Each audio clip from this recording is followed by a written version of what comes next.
sua Bíblia, no Evangelho segundo escreveu São Mateus, no capítulo de número 7. São Mateus, o que eu vou falar hoje está exatamente na Bíblia. Exatamente, eu não vou fugir da Bíblia, a menos que vou dar uma passeada num comentáriozinho na página 1488 da Bíblia de Estudo Pentecostal, em que o comentarista, com muita coragem, escreve umas coisas sérias, e eu vou dar uma passeadinha também nessa noite por esse local, para a gente ver. Mas aqui nós vamos ler as palavras do próprio Jesus. Estava dando uma olhada em outras versões sobre esse texto. A Bíblia é em espanhol também, não é? Essa fala cautelar-vos, porém, dos falsos profetas. Ali a Bíblia em espanhol diz: cuidai-vos dos mentirosos. O espanhol é mais direto. A nossa língua portuguesa dá um monte de volta para falar a mesma coisa. A língua espanhola é de uma vez só. É de uma vez só. É uma palavra normalmente para e acabou. Cuidai-vos dos mentirosos. E na nossa versão, acautelai-vos dos falsos profetas. Cuidado com os falsos profetas. Mateus capítulo 7, a partir do verso 15, só até o verso de número 20, e depois nós vamos estudar um comentáriozinho na página 1488 da Bíblia de Estudo Pentecostal. Se você tem uma nessa noite aí, você pode me acompanhar. Bíblia de Estudo Pentecostal, na página 1488 tem um comentário sobre os falsos profetas, os falsos mestres. Verso de número 15 diz assim: acautelai-vos, porém, dos falsos profetas, que vêm até vós vestidos como ovelha, mas interiormente são lobos devoradores. Por seus frutos conhecereis. Porventura colhe-se uva nos espinheiros, ou figo nos abrolhos? Assim toda árvore boa produz bons frutos, e toda árvore má produz frutos maus. Não pode a árvore boa dar mau fruto, nem a árvore má dá frutos bons. Toda árvore que não dá bom fruto, corta-se e lança-se no fogo. Portanto, pelos seus frutos os conhecereis. O comentarista fala aqui em 14 vezes nos evangelhos, Jesus abriu os olhos dos discípulos a se prepararem contra os falsos profetas. Hoje ninguém se atreva muito a falar sobre essas coisas, não sei porquê. Abriu os olhos de alguém. 1 João capítulo 4, verso 1 diz assim: não creiai a todos os espíritos, mas provai para ver se os espíritos provêm de Deus. E eu gosto de acrescentar: ou se provém do demônio. Provai para ver se os espíritos vêm de Deus ou se vêm do demônio. Não foi João que falou do demônio, eu estou falando. Então essas palavras foram do próprio Jesus: acautelai-vos, porém, dos falsos profetas, que vêm ante vós vestidos como ovelha, mas interiormente são lobos devoradores. Na aparência, na capa, como se fala na capa, na fachada, são vestidos como ovelha, mas interiormente tem vontade de matar, bota a perna para ver outro crente cair, esse tipo de coisa. Fazem armadilha para ver se alguém cai. Interiormente são maravilhosos, ou exteriormente, mas interiormente são lobos devoradores. Lobos devoradores já está falando tudo. Não é lobo acariciadores, ou lobos protetores. Lobos devoradores mesmo. A palavra certa é essa, é o que está escrito aqui. Mas interiormente são lobos devoradores. Com seus frutos conhecereis, verso 16. Porventura colhe-se uva dos espinheiros, ou figo dos abrolhos? Claro que não. Uma certa vez, quem se lembra? Claro que vocês se lembram, quando Jesus passou numa certa cidade, e teve fome, e ele viu uma figueira, um pé de figo. E disse: olha, teve fome, e foi lá procurar alguma coisa para comer, e não achando, amaldiçoou aquela figueira. E os discípulos disseram: meu Deus, como é que pode a figueira secou imediatamente?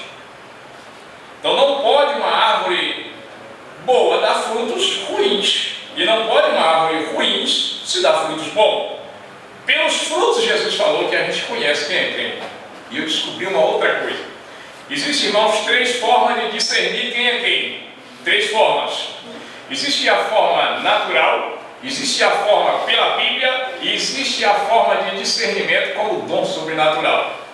A forma natural, o meu vizinho, ou aquele que trabalha comigo, que é um homem natural, discerne quem eu sou, me conhece. Pela palavra de Deus também é uma forma de discernir que é um gabarito quem é quem. Os crentes de Bereia foram chamados de nobre. Por que foram chamados de nobre? Porque quando eles chegavam em casa, eles iam conferir na Bíblia para ver se o que o pregador falou estava na Bíblia. Há muitos hoje que não querem ter o trabalho de discernir, de procurar, de ver se realmente é aquilo que falam, não é? Verso de número 17. Assim toda árvore boa produz bons frutos, e toda árvore má produz frutos maus. Agora, irmão, será que Jesus queria falar de árvore mesmo? Era árvore mesmo que Jesus estava falando? Será que era árvore mesmo? Ou ele queria fazer uma comparação? Nunca foi árvore, literalmente, que Jesus falava sobre isso aqui. Falava sobre pessoas que pareciam uma coisa, mas na verdade era outra. Jesus falava disso aí.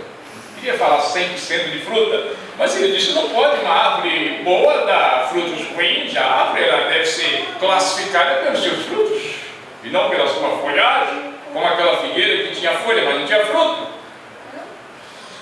Verso de número 18: não pode a árvore boa dar frutos, dar maus frutos, nem a árvore má dar frutos bons. Toda árvore que não dá bom fruto, corta-se e lança-se no fogo.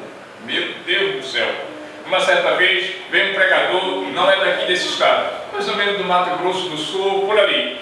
E ele falou umas palavras muito fortes. Um pastor amigo meu disse: Joel, você acha que Jesus falava uma coisa dessa? Esse pregador falou. Rapaz, eu digo, olha, só se nós lermos a Bíblia de cabeça para baixo, porque eu já vi coisas muito fortes que Jesus falava. É porque não tem coragem de falar o que Jesus falava. Mas Jesus falava muito mais forte do que eu ouvi aquele pregador falar. Mas não falam. Parece que estão comprometidos, não pode falar a verdade. Parece que não falam. Não sei porquê, não sei porquê. Portanto, pelos seus frutos conhecereis. Os frutos da pessoa.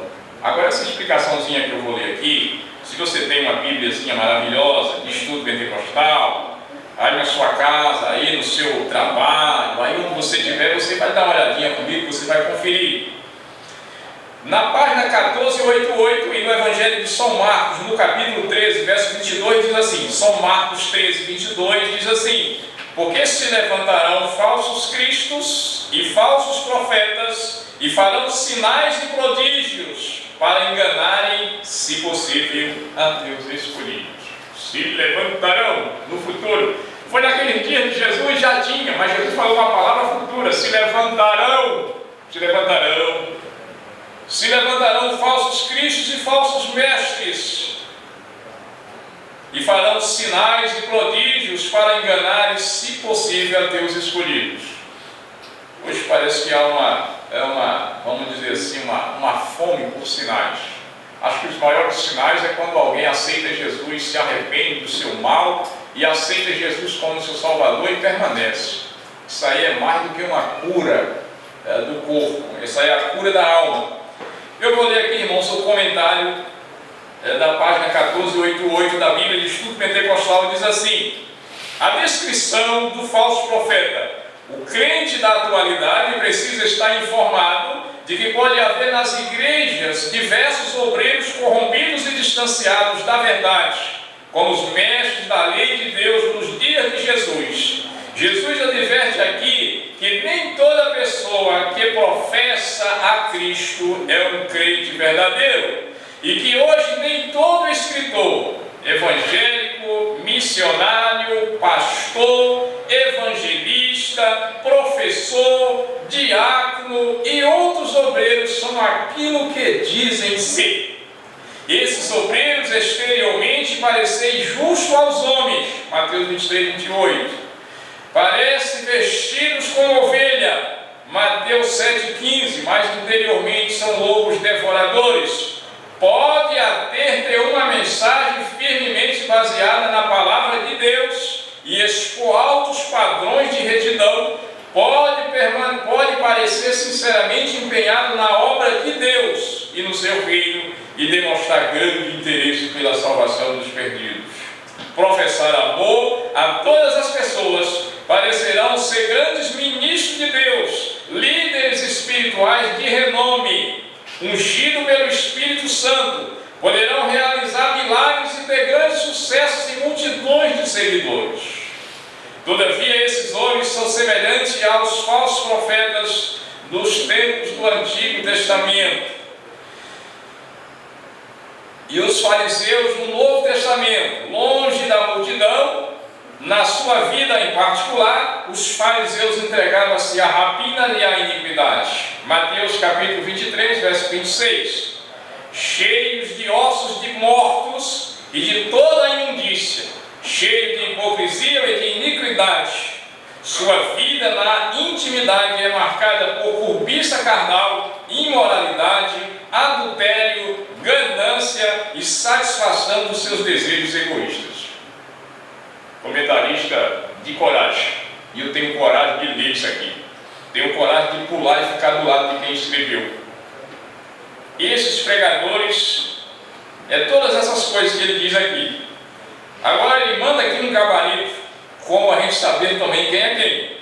De duas maneiras, esses impostores que não têm posturas imorais, de duas maneiras esses impostores conseguem uma posição de influência na igreja. Não são pessoas que têm pouca influência na igreja, não. São pessoas que têm grande influência na igreja, infelizmente. Infelizmente não. Eu acho que depois do que está escrito nessa parede aqui, acho que não consegue não.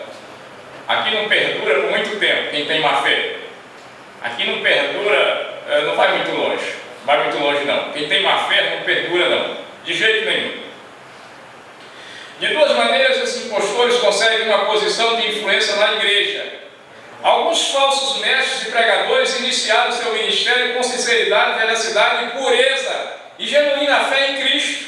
Mais tarde, por causa do seu orgulho e os desejos imorais e sua dedicação pessoal e o amor a Cristo, desaparece lentamente. Ele diz aqui que eles começaram seu ministério, verdadeiros, mas depois, por causa do orgulho, da cobiça, a vaidade, vai se distanciando de Jesus. E eles vão crescendo sozinhos. E vai distanciando-se de Jesus. E se torna instrumento de Satanás disfarçado em ministro da justiça. Paulo escreveu em 2 Coríntios, capítulo 11, verso 15, em que os ministros de Satanás se transfiguram em ministros de Jesus.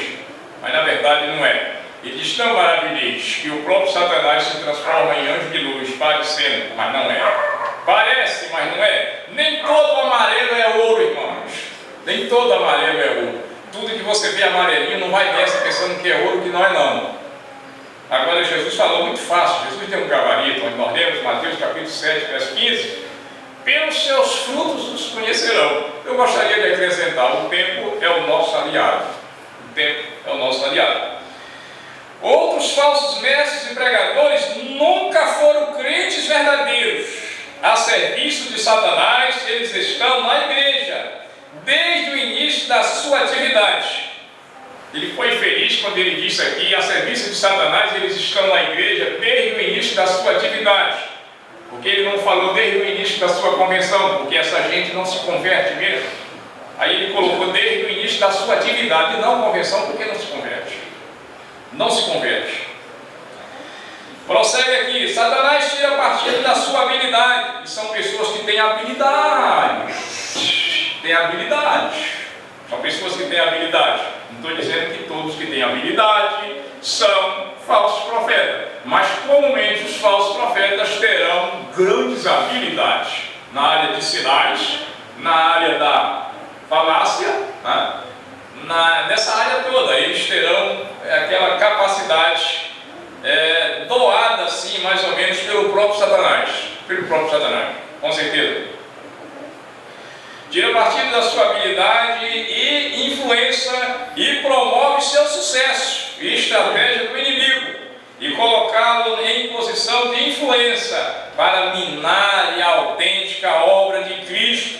Se for descoberto ou desmascarado, Satanás sabe que grandes danos ao Evangelho advirão disso e que o nome de Cristo será menosprezado publicamente. São pessoas que têm habilidade. Não quero, irmão, dizer com isso que todos que a gente conhece, que todos que trilharam, que foram para outro caminho, não quero dizer com isso que Mas normalmente pessoas, eu já vi pessoas, não vou dizer o lugar, vamos dizer como falou o pregador, e lá perto da Argentina, né? Vamos dizer que mais para lá um pouco. Pessoas que tinham muita habilidade, que até nos enganaram por alguns dias. Mas eu disse uma coisa aqui uma vez nessa igreja: se nós somos fiéis a Deus, Deus não vai deixar que sejamos enganados toda a vida. Porque Jesus, irmão, ninguém engana e nem enganava. Quando alguém se aproximava de Jesus com engano, ele já descobria. Uma vez os camaradas se aproximou com palavras bonitas, palavras maravilhosas, e Jesus disse: como pode vocês falar boas coisas se vocês são maus? Outra vez ele disse: por que pensai mal em vosso coração? Ué, não falou não, só pensou, rapaz, ele descobriu.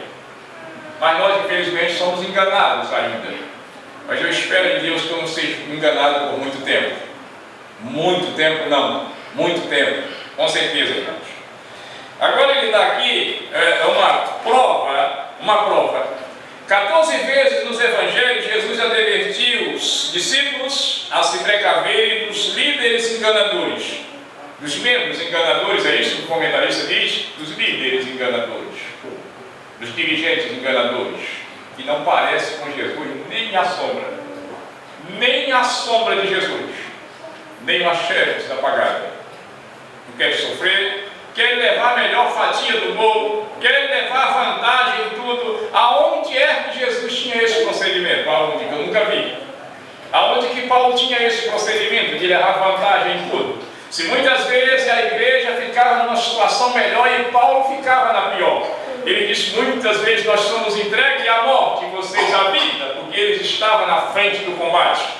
Os de hoje normalmente mandam os outros para o combate e eles ficam na boa. Conheço igrejas, irmãos, que tem cadeira de balanço no púlpito. Também não vou falar o local, certo? O lugar aqui, o trono, é cadeira de balanço, espreguiçadeiro, né? Onde é que Jesus tinha essas cadeiras de espreguiçado? Onde é que Paulo tinha? Paulo 3 vezes foi açoitado com vara. 3 vezes foi açoitado com vara. Sofri naufrágio, prisões, apedrejamento. E dizia assim: tem as marcas de Cristo na minha vida. Que marca era essa? Cacetada, varada. Era isso, as marcas de Cristo. As marcas do sofrimento de Cristo ele tinha na sua vida. Então, 14 vezes Jesus advertiu o discípulo a se precaverem e a abrir os olhos contra os líderes enganadores. Bom, mas o senhor também pode, se o senhor não é um líder, o senhor pode ser um enganador. Bom, o tempo é nosso aliado.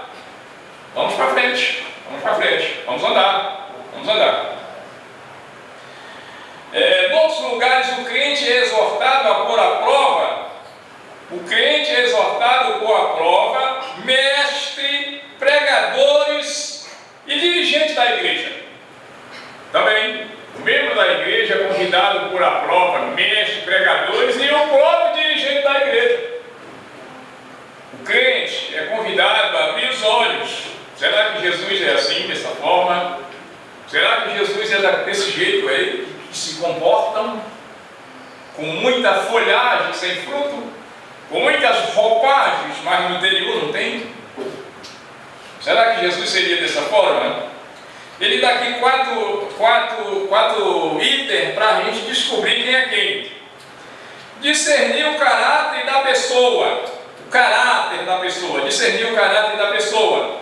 Ela tem uma vida de oração?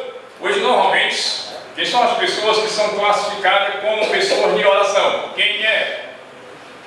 Quem são as pessoas hoje que são classificadas, que são gabaritadas como pessoas de oração? Eu acho que é o contrário do que era para ser. Quem não sofre, quem está numa boa, quem não trabalha, quem não dá duro. Esses normalmente são classificados como pessoas de oração. Infelizmente são assim. Fulano de oração, manda ele vir passar uma noite aqui, né? No Leningrado aqui, manda vir. Bem, nada do ser doido tem medo, mas são classificados para homens e mulheres de oração. Manda vir. Passar a noite toda aqui, ou na vigília? Não, vou nada, você é doido, irmão. Mas não são chamados de nome de oração? Vamos ver, né? Vamos lá, verdadeiros produtos Discernir o caráter da pessoa, ele tem uma vida de oração perseverante. Ou será que é o contrário do Salmo 40? Eu nunca mais falei sobre o Salmo 40. Quem se lembra quando eu falava? Esperei com paciência no Senhor, ele se inclinou para mim, ouviu o meu clamor, tirou-me do charco de lodo horrível e colocou os meus pés sobre uma rocha, firmou os meus passos numa rocha e colocou um novo cântico na minha boca. Essa perseverança aqui, ao contrário de perseverança, é aquele que hoje é e amanhã não é, escorrega no charco de lodo, certo? Como é que se firma num lugar cheio de lodo? É difícil. Por isso o Salmo 40 diz: tirou os meus pés de um charco de lodo. Eu vou acrescentar: de um lugar escorregadio, e colocou os meus pés num lugar firme. Em cima de uma cerâmica antiderrapante? Não, do próprio Cristo, que é a rocha. Mas os que hoje é amanhã não é. É uma oração. É perseverante? Sei lá, tem hora que é, tem hora que não é. Como são classificadas essa gente de oração se hoje é e amanhã não é? Se não persevera, qualquer coisa corre, qualquer coisa desiste. Quando são verdadeiros, são perseverantes e manifestam uma devoção sincera e pura a Deus, ou só quer levar vantagem? Manifesta o fruto do Espírito Santo? Não manifesta nele os dons do Espírito Santo. Então que maravilha! E os frutos do Espírito Santo manifestam na vida dessa pessoa? Hoje só se liga muito na questão dos dons espirituais. E os frutos do Espírito manifestam na vida dessa pessoa, que é pai, longanimidade, gozo, mansidão, temperança. Manifesta na vida dessa pessoa. Os frutos do Espírito Santo: ama os pecadores. Se falar a verdade, ama. Se falar coisas que agradam aos pecadores, mas que eles continuam andando para a perdição, não ama os pecadores. Hoje as demonstrações de amor é bem esquisita. Como alguém fala com a sua noiva: se você me ama, você me dá uma demonstração de amor. É um amor interesseiro. Se alguém ama a Cristo mesmo, está disposto a perseverar. Ama os pecadores, detesta o mal ou é amigo do mal? Detesta o mal ou é amigo do mal? São gabarito para alguém ver quem é quem. Tem coragem de falar contra o mal? Não, se falar por mal, problema. Aí sim, aí a gente não sabe quem é quem. Dessa forma, o salmista falou: se eu atender a iniquidade no meu coração, se eu der lugar à iniquidade no meu coração, o mal, o Senhor não me ouvirá. E Paulo escrevendo: aquele que aceita Cristo, realmente teme a Deus, deve apartar do mal. Deve apartar do mal. Não pode ser como gilete, cortar dos dois lados ao mesmo tempo. Não pode. Vamos ver aqui: ama os pecadores, detesta o mal e fala contra o pecado. Tem coragem de falar? Tem nada, vou falar. Já me disseram uma vez, só não vou falar a referência, agora não vou falar não. Só me disseram uma vez: se falar realmente alguma coisa, se a gente falar uma inimizade com as pessoas. Se falar a verdade, aí a gente podia dizer. Se falar a verdade mesmo, arruma inimizade. Fala mesmo contra o mal ou ama o mal? Fala contra o pecado. Outro gabarito ele dá aqui para discernir. E ele dá aqui um gabarito para ver, irmãos, um líder. Vocês hoje não são líderes, mas amanhã vocês podem ser. Vocês podem ser. Ou os que já são, devem prestar atenção. Eu, por exemplo, discernir o motivo da pessoa. O líder cristão verdadeiro procurará fazer 4 coisas. O líder cristão verdadeiro procurará fazer 4 coisas. Primeira coisa, irmãos, é honrar a Cristo. Primeira coisa é honrar a Cristo. Primeira coisa, honrar a Cristo. Segunda coisa é conduzir a igreja à santificação. O que é honrar a Cristo? Honrar a Cristo mesmo, irmão. Honrar a Cristo. Honrar a Cristo. Eu não vou falar de ninguém para não puxar muito para o meu lado. Mas alguém teria coragem de deixar ter sua própria casa e dormir num lugar desse, que é na hora do cara arrancar a sua vida? Amar a Cristo sobre todas as coisas, amar a Deus sobre todas as coisas. Amar a Deus é amar os perdidos. Não, peraí que eu me perdi. discernir até que ponto verdadeiro e procurar fazer 4 coisas: honrar a Cristo, conduzir a igreja à santificação.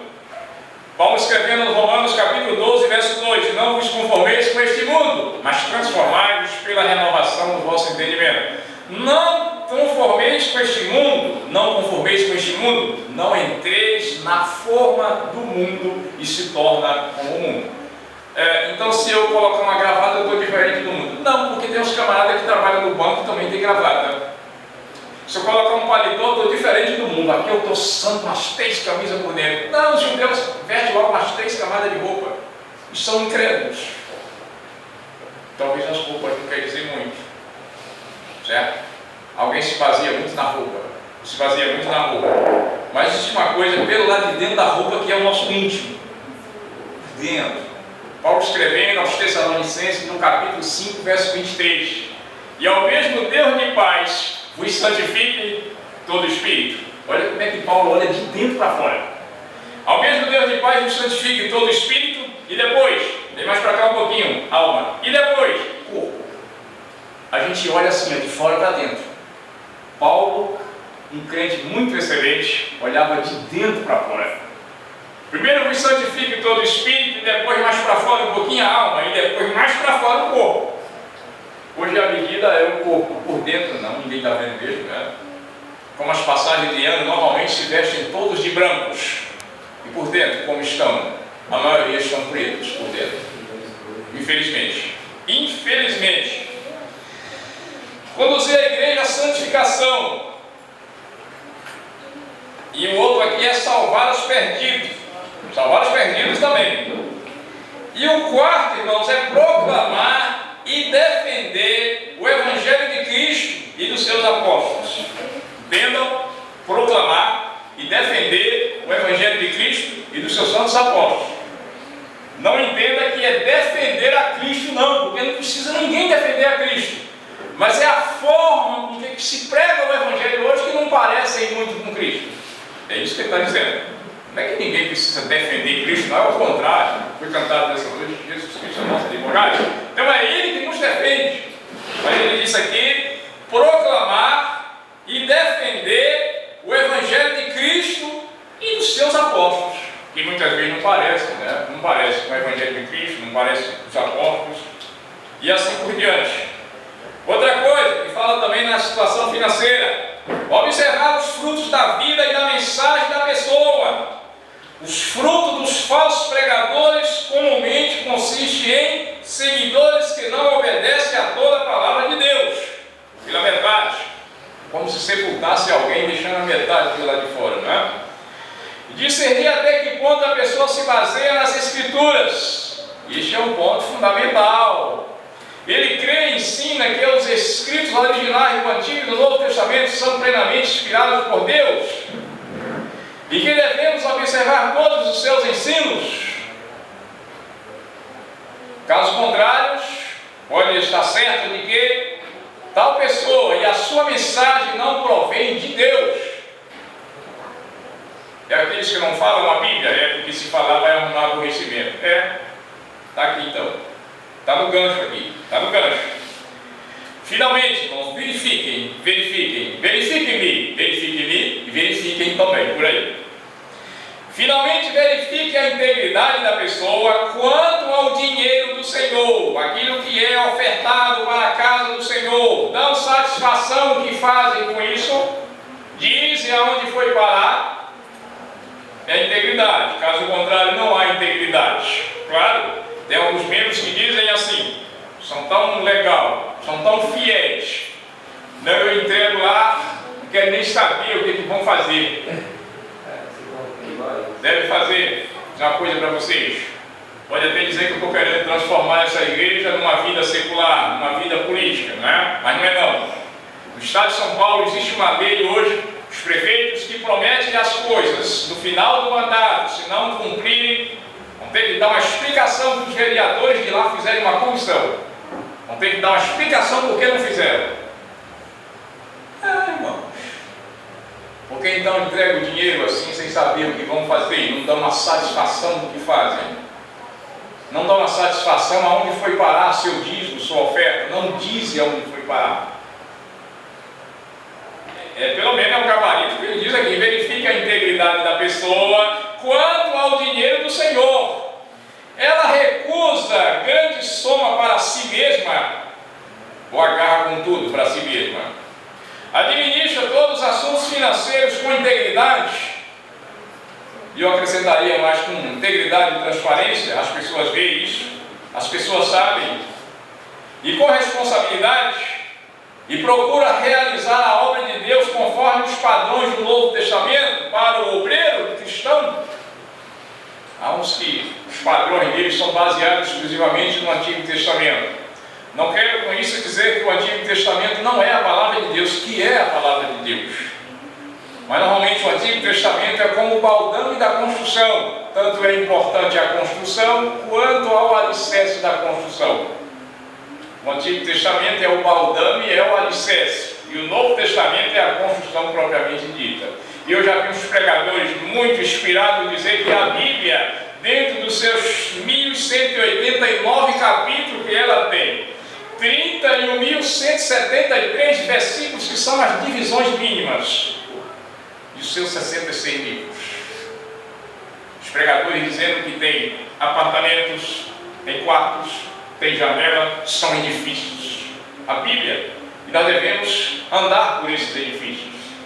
Toda a Escritura é divinamente inspirada e proveitosa para ensinar, para redarguir, para corrigir, para que o homem de Deus seja perfeito no que faz. Jesus uma vez falou para os religiosos: errais não conhecendo as Escrituras, nem o poder de Deus. O próprio Deus disse no Antigo Testamento: o meu povo se perdeu por falta de conhecimento. Falta de conhecimento de quê? Da palavra de Deus e do próprio Deus. A Bíblia, ela é a revelação de Deus escritas para os homens. Por que não leiamos a Bíblia em várias traduções para entendermos melhor? Por que não? Com boa intenção. Para finalizar, irmãos, tem uma coisa importante aqui. Tudo isso que eu li, ele lança aqui também uma coisa escrita. Apesar de tudo que o crente fiel venha fazer para avaliar a vida e o trabalho de tais pessoas, não deixará de haver falsos mestres nas igrejas, os quais, com a ajuda de Satanás, oculta-se até que Deus os desmascare e revele aquilo que realmente são. Todos esses cuidados em que alguém tenha, não deixará de haver falsos profetas, falsos mestres nas igrejas. Com a ajuda de Satanás, eles ocultarão. Tem hora que aparece que não vou dizer uma bênção, tem hora que aparece total, e tem hora que se oculta. Aonde estão essas pessoas que promovem grandes coisas que você não sabe nem onde eles moram? Que você não sabe nem onde eles estão, só aparece assim como um mágico de vez em quando, né? É estranho. E Jesus, você poderia ver Jesus ao vivo, pegar na mão dele, falar com ele, aí sim. Mas normalmente as coisas são estranhas. Apesar de tudo que o crente fiel venha fazer para avaliar a vida e o trabalho de tais pessoas, não deixará de haver falsos mestres nas igrejas, os quais, com a ajuda de Satanás, oculta-se até que Deus os desmascare e revele aquilo que realmente são. Deus abençoe a todos nessa noite maravilhosa. Ficamos com esta palavra de Jesus. E depois os camaradas que tiveram coragem de fazer esse comentário. Bíblia de Estudo Pentecostal. Ela veio para nos ajudar, veio para nos informar, para a gente ficar, a ver, digo, como sinal de alerta, como aqueles animais. Aparece alguém na esquina, a orelha faz assim, ficar atento, ficar de olho na marca, como alguém diz, de olho na vida, de olho nas obras, de olho nos frutos, amém? Vamos ficar em pé, agradecer a Deus nessa noite por esse momento, agradecer a todos que vieram essa noite aqui nos ajudar nesta prestação de culto a Deus, E amanhã nós estaremos aqui logo cedo, amanhã cedo, amanheceu o dia por aqui, já orando no matutino. E vou também, irmãos, dar uma trabalhada na parte material.